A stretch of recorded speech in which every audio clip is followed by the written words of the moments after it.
السلام علیکم دوستوں قوم عاد ایک ایسی قوم تھی جو بڑے طاقتور تھے۔ 40 ہاتھ جتنا قد اور 800 سے 900 سال کی عمر۔ نہ بوڑھے ہوتے تھے نہ بیمار ہوتے تھے، نہ ہی ان کے دانت ٹوٹتے تھے، نہ نظر کمزور ہوتی تھی۔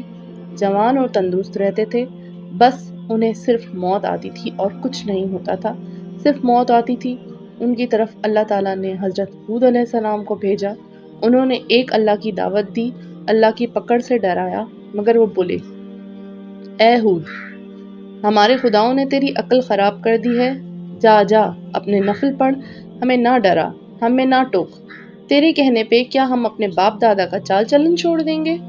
عقل خراب ہو گئی ہے تیری، جا اپنا کام کر۔ بڑا آیا نیک چلن کا حاجی نمازی، تیرے کہنے پہ چلیں تو ہم بھوکے مر جائیں گے۔ انہوں نے شرک، ظلم اور گناہوں کے طوفان سے اللہ کو للکارا، تکبر اور غرور میں بدمست ہو کے بولے۔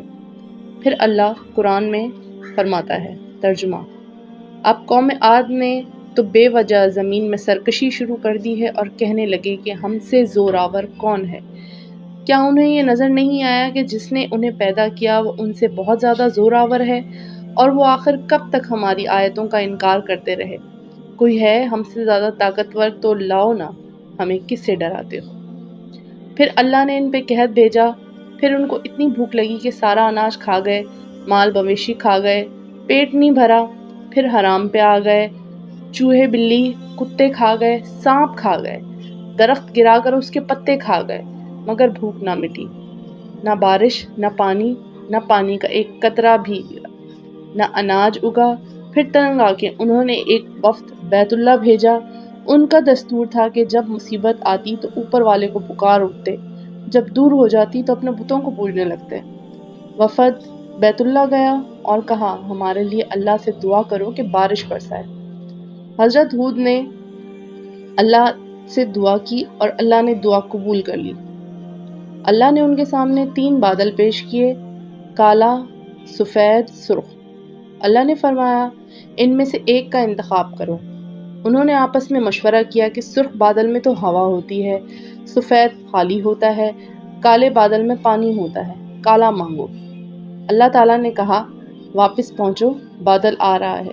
وہ سب خوشی خوشی واپس آ گئے۔ لوگ ایک میدان میں جمع ہو کر اللہ کے حکم سے بادل آیا اور وہ ناچنے لگے کہ اب بارش ہوگی، قحط مٹے گا، کھانے کو کھانا ملے گا۔ لیکن ان کو کیا پتا تھا کہ وہ بارش نہیں بلکہ اللہ کا عذاب ہے، جو یہ ہود سے کہتے تھے کہ لے آؤ، جس سے ہم کو ڈراتا ہے۔ اس بادل میں ایسی تند و تیز ہوا تھی کہ جس نے ان لوگوں کو اٹھا مارا، ان کے گھر اڑا دیے۔ 60 ہاتھ کے قد اور لوگ تنکوں کی طرح اڑ رہے تھے۔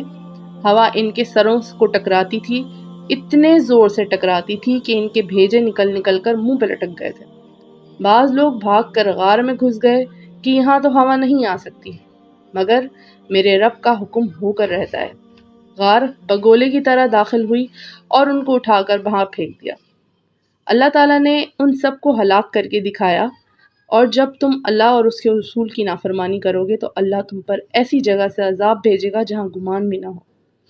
جو گناہ قوم عاد نے کیا، کیا وہ ہم نہیں کر رہے؟ کیا ہم اللہ کی حدود کو پار نہیں کر رہے؟